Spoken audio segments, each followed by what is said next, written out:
Hello students, मेरे इस YouTube channel में आप सभी का स्वागत है। आज के सेशन में हम लोग देखेंगे मोमेंट ऑफ फोर्स, जिसे टॉर्क के नाम से भी जाना जाता है। मोमेंट ऑफ फोर्स यानी होता है टॉर्क। ठीक है, तो सबसे पहले हम लोग इसकी डेफिनेशन पढ़ेंगे। मोमेंट ऑफ फोर्स क्या होता है?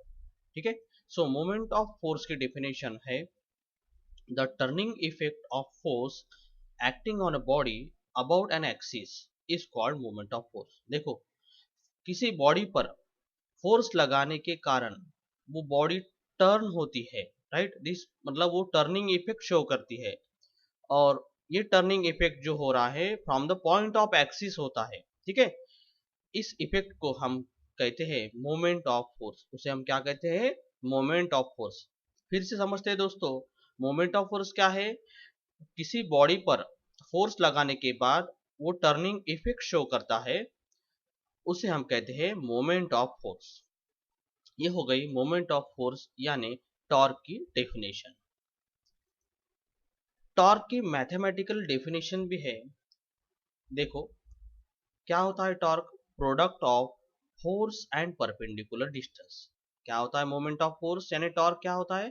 Product of force and perpendicular distance. अभी डिस्टेंस काय के बीच का है?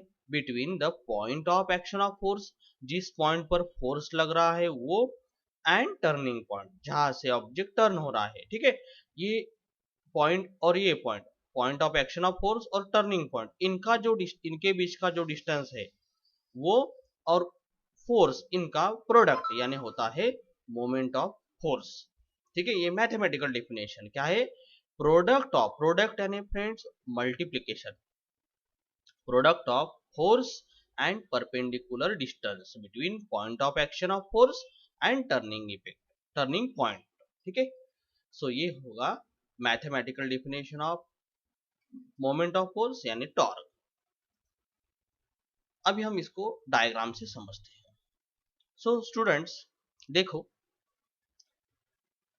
ये पॉइंट जो है, इस पॉइंट पर मैंने फोर्स अप्लाई किया, राइट। ये पॉइंट पर मैंने फोर्स अप्लाई किया, ठीक है, इसलिए ये पॉइंट हो जाएगा point of action of force, right. और यहाँ से टर्न हो रहा है, देखो ये ऐसा टर्न होगा, ठीक है, यहाँ ऐसा फोर्स अप्लाई किया तो ये ऐसे टर्न होगा। जिस पॉइंट से टर्न हो रहा है ये होगा टर्निंग पॉइंट। ये क्या होगा? जो टर्निंग पॉइंट, ये टर्निंग पॉइंट और ये point of action of force, इनके बीच में जो डिस्टेंस है that is the perpendicular distance. ये हो जाएगा परपेंडिकुलर डिस्टेंस।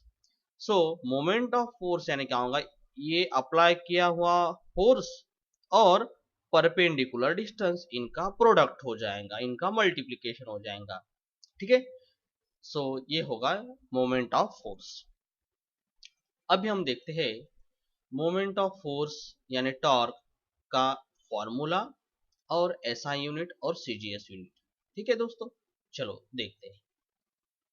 सबसे पहले मोमेंट ऑफ फोर्स का फॉर्मूला क्या है? मोमेंट ऑफ फोर्स का formula force multiply by distance, और ये डिस्टेंस कैसा है? Perpendicular distance. ठीक है, एफ का मतलब होता है फोर्स अप्लाइड एंड डी का मतलब होता है डिस्टेंस फ्रॉम फिक्स्ड एक्सिस।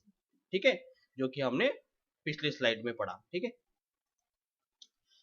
अब मोमेंट ऑफ फोर्स जो है ये वेक्टर क्वांटिटी होती है। कौन सी क्वांटिटी होती है स्टूडेंट्स? Vector quantity. क्यों? Because it has direction and magnitude both. इसको मैग्नीट्यूड भी है और डायरेक्शन भी है, इसलिए वेक्टर क्वांटिटी हो गई। ठीक है, दूसरा, इसका जो एसआई यूनिट है यह है न्यूटन मीटर। क्या है friends? Newton metre.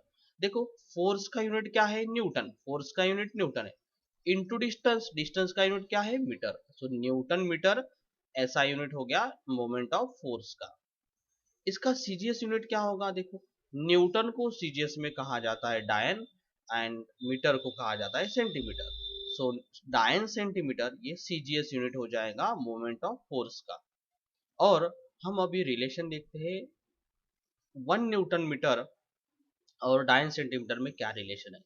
Students, 1 Newton metre यानी होता है 10⁻⁷ डायन सेंटीमीटर। ये ध्यान में रखना, 1 न्यूटन मीटर मीन्स 10⁻⁷ डायन सेंटीमीटर।